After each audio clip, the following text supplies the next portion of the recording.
আসসালামু আলাইকুম। ইজি পাঠশালার পক্ষ থেকে আমি তোমাদের সাথে আছি ডাক্তার মোহাম্মদ শাফায়েতুল্লাহ।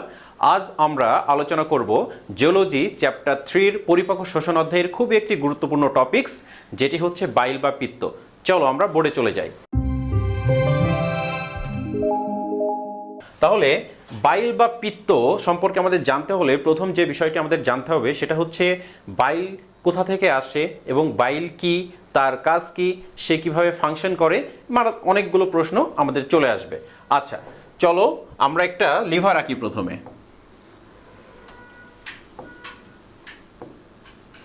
আচ্ছা, ধরে এটা একটা লিভার। আমরা সবাই জানি এই লিভারের দুটি সেগমেন্ট থাকে, একটা হচ্ছে রাইট লোব, আরেকটি হচ্ছে লেফট লোব। তো এই লিভারের কোষকে আমরা বলি হেপাটোসাইট এবং এই হেপাটোসাইটগুলো থেকে আসে পিত্ত। তার মানে আমাদের লিভারের যে হেপাটোসাইট সেলগুলো আছে, আমি দেখাচ্ছি, আমরা এগুলোকে কল্পনা করি যে এগুলো হেপাটোসাইট।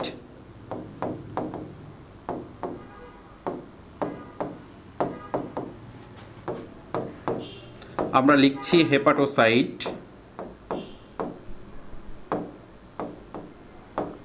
ওকে, তাহলে এই হেপাটোসাইটের একটা অন্যতম প্রধান কাজ হচ্ছে পিত্ত তৈরি করা বা বাইল তৈরি করা। এই যে আমরা উপরে দেখতে পাচ্ছি বাইল লেখা আছে।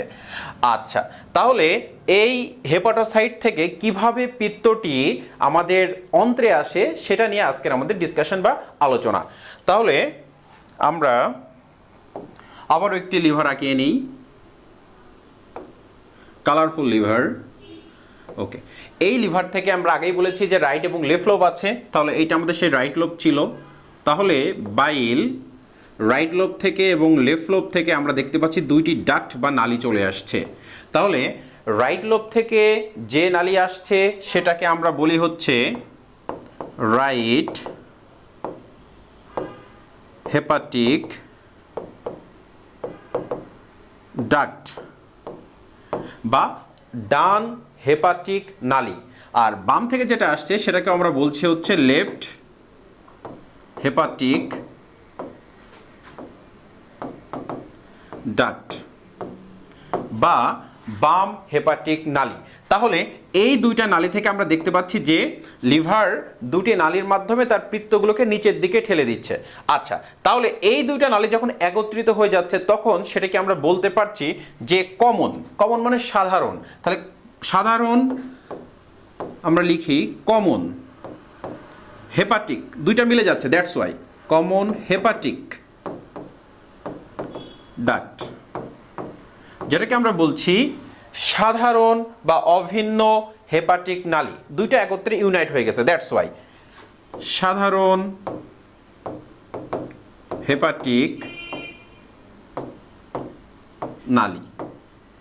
ওকে, তাহলে এটা হচ্ছে আমাদের প্রথম একটা আলোচনা বা প্রথম ডিসকাশন। এতটুকু অ্যাটলিস্ট আমাদেরকে মাথায় জানতে হবে যে দুটা লিভার থেকে, দুই সাইড থেকে, দুইটা লোব থেকে আমাদের আসে হচ্ছে হেপাটিক নালী এবং তারা নিচে চলে এসে কমন হেপাটিক নালী হয়ে যায়। এরপরে আমরা এখানে আরেকটা লিভার রেখে একটু উপরে। আচ্ছা, তাহলে এটা ছিল রাইট হেপাটিক নালী, এটা ছিল লেফট হেপাটিক নালী, দুইটা নালী মিলে হলো কমন হেপাটিক নালী। তারপরে এখান থেকে আমরা জানি একটা নালী থাকে যে নালীটার নাম হচ্ছে সিস্টিক নালী। এই সিস্টিক নালীর সামনে যেটা থাকে সেটাকে আমরা বলি গল ব্লাডার বা পিত্তথলি। এটি ছিল গল ব্লাডার, গল ব্লাডার বা পিত্তথলি। আমরা এই প্রশ্নটা সবাই ভুল করি। আমরা অনেকে মনে করি যে পিত্তথলিতে পিত্তরস তৈরি হয়। এই তথ্যটি বা এই ধারণাটি সম্পূর্ণ ভুল। পিত্তথলিতে সাধারণত পিত্তরস জমা থাকে আর তৈরি হয় লিভার থেকে আর জমা থাকে পিত্তথলিতে। এখন তোমাদের মনে প্রশ্ন আসতে পারে যে পিত্তথলির তাহলে কাজটা কি, এটা জমা রেখে লাভটা কি? ওকে, আমরা এই প্রশ্নটির অ্যান্সার শেষে বলবো তোমাদেরকে। তাহলে এখান থেকে আমরা দেখলাম যে আরেকটি নালী, যে সেটার নাম হচ্ছে সিস্টিক নালী, সিস্টিক নালী বা সিস্টিক ডাক্ট। তারপরে তারা নিচে চলে আসছে, যেটিকে আমরা নাম দিয়েছি কমন বাইল ডাক্ট, কমন বাইল ডাক্ট বা সাধারণ পিত্তনালী। পিত্তনালী। তাহলে আমরা এটা ছিল হচ্ছে কমন হেপাটিক ডাক্ট, সো সাধারণ হেপাটিক নালী, হেপাটিক নালী।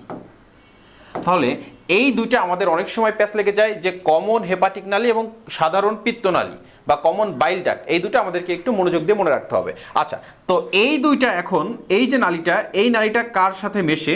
ঠিক আমাদের পেটের এই জায়গাতে, এই যে স্টমাকের নিচে আমাদের একটা অঙ্গাণু থাকে যার নাম হচ্ছে প্যানক্রিয়াস বা অগ্নাশয়। তাহলে এই জায়গায় আমরা ধরি সেই প্যানক্রিয়াসটি আছে, এই সেই প্যানক্রিয়াস, এবং প্যানক্রিয়াস থেকেও একটা নালী আসে যে নালীটিকে আমরা বলি প্যানক্রিয়াটিক ডাক্ট।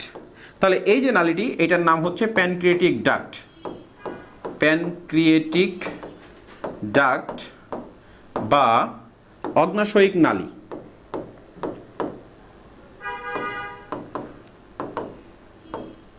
অগ্নাশয়িক নালী। তাহলে এই অগ্নাশয়িক নালী এবং আমরা দেখতে পাচ্ছি এই সাধারণ পিত্তনালী সিবিডি, যেটাকে আমরা বলি কমন বাইল ডাক্ট, তারা একত্রে মিলিত হয়েছে এই একটা স্থানে।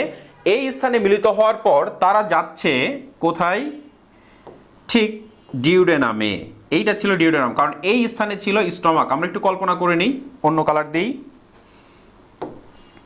আমরা এই স্থানে ছিল আমাদের স্টমাক, সেই স্টমাকটি কিন্তু এই যে ডিউডেনামের সাথে মিলিত হলো। তাহলে এই ডিউডেনামের সেকেন্ড পার্টে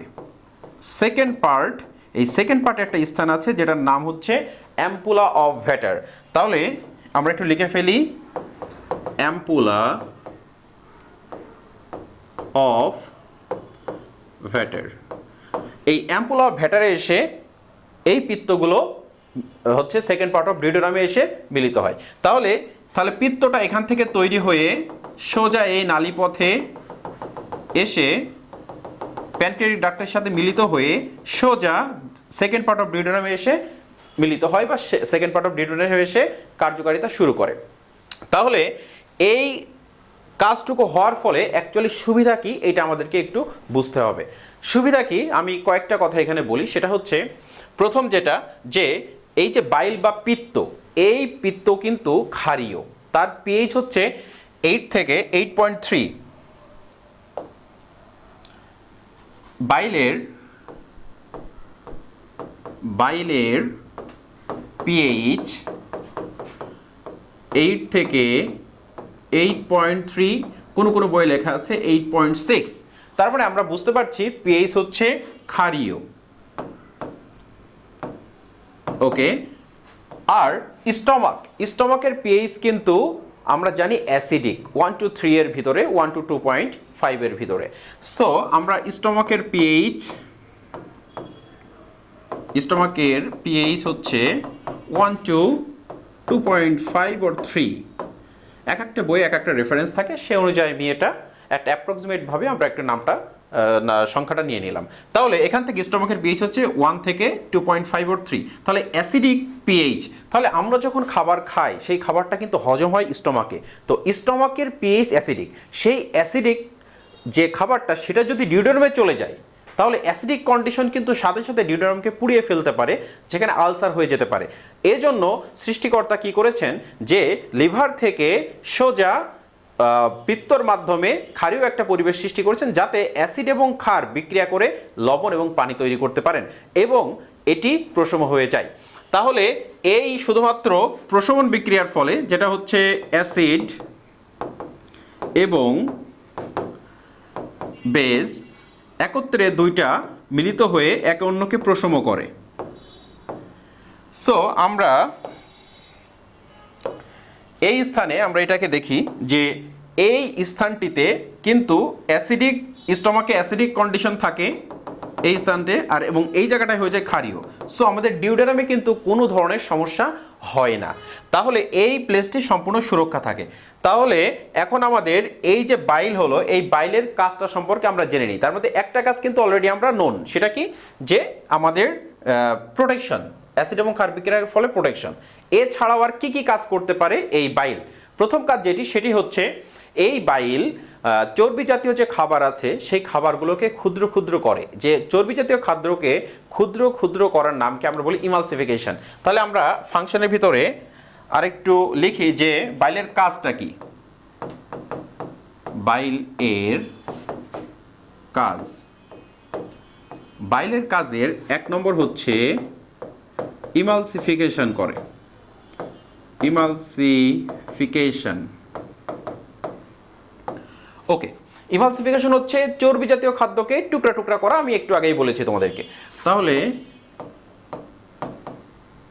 চর্বিকে টুকরা টুকরা করা।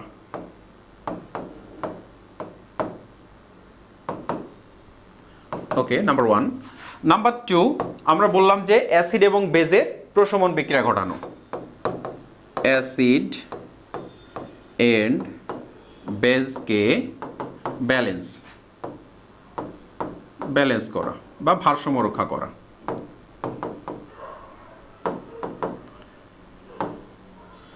ওকে, 3 নম্বর, এই যে বাইল আছে এই বাইলটি যে এনজাইম আছে যেমন লাইপেজ, চর্বি পরিপাককারী এনজাইম, এই লাইপেজকে অ্যাক্টিভ করে। তাহলে লাইপেজকে অ্যাক্টিভ করে বাইল বা পিত্ত।